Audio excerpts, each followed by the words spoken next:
दोस्तों, मुनि ऋषि के बारे में तो आप लोगों ने बहुत कुछ सुना ही होगा। वैदिक काल में हजारों मुनि ऋषि हुए, जिनमें से कुछ ऋषि के तेज से देवों का जन्म हुआ, तो वही कुछ के तेज से दैत्यों ने जन्म लिया। ऐसे ही एक ऋषि सतयुग में हुए, जिन्होंने औरतों को गर्भवती होने का श्राप दिया। कौन थे ये ऋषि और क्यों उन्होंने औरतों को गर्भवती होने का श्राप दिया, और कौन थी वो स्त्री जो ऋषि के श्राप से गर्भवती हो गई थी? दोस्तों, अगर आप भी इस घटना से जुड़ी संपूर्ण कहानी को जानना चाहते हैं तो वीडियो में अंत तक जरूर बने रहिएगा। वीडियो बहुत ही ज्यादा रोमांचक होने वाला है। लेकिन दोस्तों, अगर आप हमारे चैनल पर नए हैं तो हमारे चैनल को सब्सक्राइब करें और बेल आइकॉन को भी प्रेस कर दीजिएगा। तो चलिए शुरू करते हैं। दोस्तों, इस कहानी का वर्णन वाल्मीकि रामायण के उत्तरकांड में किया गया है, जहां श्री राम को ये कहानी महर्षि अगस्त्य सुनाते हैं। कहानी की शुरुआत सतयुग से होती है, जब भगवान ब्रह्मा के मानस पुत्र ऋषि पुलस्त्य मेनु पर्वत पर स्थित त्रीन बिंदु के आश्रम के पास घोर तपस्या कर रहे थे। उस समय ऋषि को तप करता देख अन्य ऋषि कन्या और अप्सराएं विचलित होने लगी और अपने मन को शांत करने के लिए ऋषि पुलस्त्य से समीप जाकर उनकी तपस्या में बाधा पहुंचाने लगी। तब ऋषि पुलस्त्य ने क्रोध में आकर वहां उपस्थित सब स्त्रियों को श्राप दिया कि अब उनके सामने जो भी स्त्री आएगी वो गर्भवती हो जाएगी। ऋषि पुलस्त्य की बात सुनकर वहां मौजूद सब स्त्रियां डरकर वहां से भाग गईं। लेकिन ऋषि तृण बिंदु की कन्या को ऋषि पुलस्त्य के श्राप के बारे में जानकारी नहीं थी। इसलिए एक दिन वो अपनी एक सहेली को ढूंढते हुए ऋषि पुलस्त्य के सामने आ पहुंची। ऋषि उस समय वेद का पाठ कर रहे थे। ऋषि ने जैसे ही नजर उठाकर तृण बिंदु की कन्या को देखा, उसका शरीर पीला सा पड़ गया और वो गर्भ से हो गई। अपने शरीर में इस तरह का परिवर्तन देखकर ऋषि कन्या घबराकर अपने पिता के पास पहुंच गई। अपनी कन्या की ऐसी हालत देखकर ऋषि तृण बिंदु ने अपने ध्यान से सारी घटना का पता लगा लिया। उसके बाद वो अपनी कन्या को लेकर ऋषि पुलस्त्य के पास गए और कहा, हे महर्षि, आप मेरी कन्या को भिक्षा के रूप में ग्रहण करें। ये सदा आपकी सेवा करेगी। ऋषि तृण बिंदु के बात सुनकर ऋषि पुलस्त्य ने उस कन्या को स्वीकार कर लिया। उसके बाद वो कन्या ऋषि पुलस्त्य के साथ रहने लगी और उनकी दिन रात सेवा करने लगी। उस ऋषि कन्या की सेवा भाव से प्रसन्न होकर ऋषि पुलस्त्य ने उससे कहा, हे देवी, मैं तुम्हारी सेवा भाव से बहुत प्रसन्न हूं, इसलिए मैं तुम्हें अपने सामान्य पुत्र प्राप्ति का वरदान देता हूं। जिस वक्त तुम मेरे सामने आई थी, उस समय मैं वेदों का पाठ कर रहा था और तुमने उन वेदों का श्रवण किया था, इसलिए तुम्हारा पुत्र विश्रवा या विश्रवन के नाम से जाना जाएगा। कुछ समय बाद उस ऋषि कन्या ने एक पुत्र को जन्म दिया और जैसा कि ऋषि ने कहा था, ऋषि कन्या का पुत्र विश्रवा के नाम से जाना गया। विश्रवा भी बड़े होकर अपने पिता ऋषि पुलस्त्य की तरह बड़े तपस्वी हुए। ऋषि विश्रवा के तपस्वी रूप को देखकर ऋषि भारद्वाज बड़े प्रसन्न हुए। उन्होंने अपनी बड़ी कन्या से विवाह उनसे कर दिया। आगे चल के विश्रवा के एक पुत्र हुआ जिसका नाम वैश्रवन रखा गया। दोस्तों, वैश्रवन का एक नाम कुबेर है, जो देवताओं के धनाध्यक्ष है। वे बचपन से धर्म का आचरण रखते थे। बड़े होके वन में जाकर वो कठोर तप करने लगे। तब से प्रसन्न होकर ब्रह्मा जी उनके सामने प्रकट हुए और मन चाहा वरदान मांगने को कहा, जिस पर वैश्रवन जी ने कहा कि हे भगवान, मैं लोक की रक्षा करना चाहता हूँ, मैं लोकपाल बनना चाहता हूँ। ये सुनकर ब्रह्मा जी बहुत खुश हुए। वैश्रवन की बात सुनकर उन्होंने कहा, मणिपुत्र यम, इंद्र और वरुण के बाद अब चौथे लोकपाल के रूप में आपकी गणना करेंगे। ब्रह्मा जी ने वैश्रवन को सूर्य के समान तेज एक विमान भी दिया। ब्रह्मा जी के जाने के बाद वैश्रवण अपने पिता विश्रवा के पास आए और उन्हें सारी बात बता दी।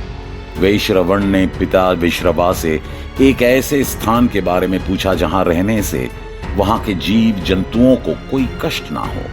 तब ऋषि विश्रवा ने वैश्रवण से कहा कि दक्षिण के तट पर त्रिकूट पर्वत है। उस पर्वत के शिखर पर लंकापुरी है, जिसका निर्माण विश्वकर्मा ने राक्षसों के रहने के लिए किया था। पर कुछ समय पहले भगवान विष्णु से डर के वो राक्षस वहां से पाताल लोक चले गए, जिसके बाद से ही लंकापुरी पूरी तरह से खाली है। तुम वहीं जाकर रहो, तुम्हारे वहां रहने से किसी का कोई कष्ट नहीं होगा। अपनी पिता की बात मानकर वैश्रवण यानी कुबेर लंका चले गए और वहां जाकर रहने लगे।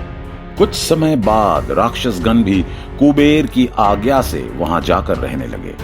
दोस्तों, महर्षि अगस्त्य के मुंह से ये पूरी कहानी सुनकर श्री राम सोच में पड़ जाते हैं, क्योंकि उन्होंने यही सुना था कि राक्षसों की उत्पत्ति ऋषि विश्रवा से हुई है।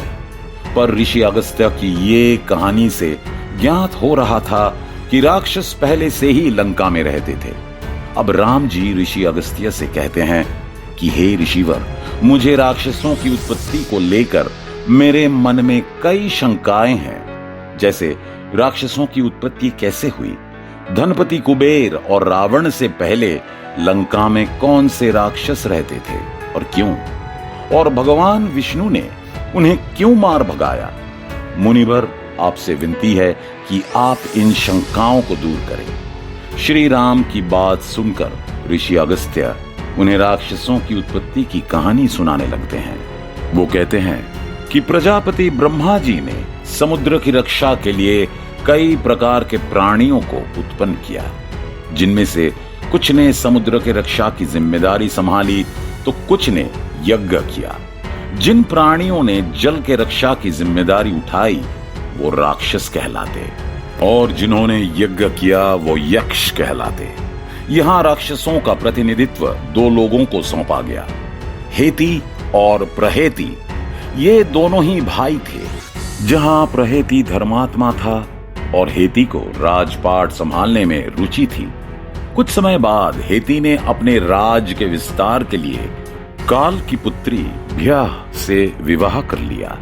हेती को भ्या से विद्युत्केश नाम का एक पुत्र प्राप्त हुआ। आगे चलकर विद्युत्केश का विवाह संध्या के पुत्री सालक टंकटा से हुआ।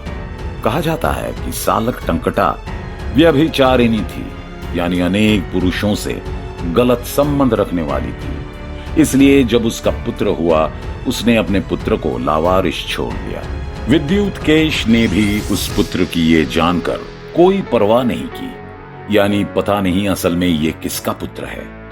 पुराणों के अनुसार इस बच्चे पर भगवान शिव और पार्वती की नजर पड़ी और पार्वती जी ने इस बच्चे को अपने गोद में उठा लिया और क्रोध में आकर राक्षस जाति की संपूर्ण स्त्रियों को ये श्राप दिया कि ऐसे राक्षस जाति की स्त्रियां जल्द गर्भ धारण करेंगे और उनसे उत्पन्न बालक तत्काल अपने विशाल रूप को धारण करेगा।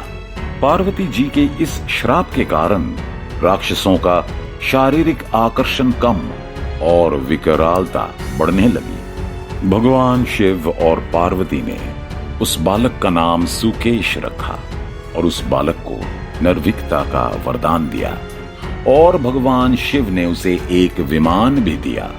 आगे जाके सुकेश ने गंधर्व कन्या देववती से विवाह किया। देववती से सुकेश के 3 पुत्र हुए, मल्यवान, सुमाली और माली। इन तीनों के कारण ही राक्षस जाति का विस्तार हुआ और उनकी प्रसिद्धि हुई। इन तीनों ने शक्ति और ऐश्वर्य प्राप्त करने के लिए भगवान ब्रह्मा जी की घोर तपस्या किया। भगवान जी ने अपने शत्रुओं पर विजय पाने और तीनों भाइयों में एकता का वरदान दिया। तीनों भाइयों ने मिलकर विश्वकर्मा से अपने लिए एक निवास स्थान का निर्माण करने को कहा, जिस पर विश्वकर्मा ने उन्हें कहा कि उन्होंने त्रिकूट पर्वत पर लंका का निर्माण किया है। लंका 30 योजन चौड़ी और 100 योजन लंबी है, तुम उसे ही अपना निवास स्थान बनाओ। विश्वकर्मा की बात सुनकर उन तीनों ने लंका को ही अपना निवास स्थान बनाया। समय के साथ तीनों भाइयों का अहंकार बढ़ता गया और उन्होंने यक्षों और देवताओं पर अत्याचार करना शुरू किया, जिससे संपूर्ण धरती पर आतंक का राज कायम हो गया। तीनों भाई से त्रस्त होकर सभी देवता और यक्ष भगवान विष्णु से प्रार्थना करने लगे। तब भगवान विष्णु ने तीनों भाइयों से युद्ध किया, पर ब्रह्मा जी के वरदान के कारण विष्णु जी को तीनों भाइयों से जीतने में बहुत समस्या हो रही थी। जिसके बाद विष्णु जी ने अपने संपूर्ण शक्तियों का इस्तेमाल करके उन तीनों राक्षसों को लंका से भगा डाला। तीनों भाइयों ने पाताल लोक के रसातल में जाकर अपनी जान बचाई। आगे चलकर इन्हीं तीनों के वजह से राक्षस जाति का विकास हुआ। दोस्तों, आज के इस वीडियो में इतना ही। अगर वीडियो अच्छा लगे तो लाइक करें और दूसरों को शेयर करें। और अगर आप हमारे चैनल पर नए हैं तो चैनल को सब्सक्राइब करें और उसके आगे वाले बेल आइकॉन को भी दबाएं। मिलते हैं अगले वीडियो के साथ। धन्यवाद।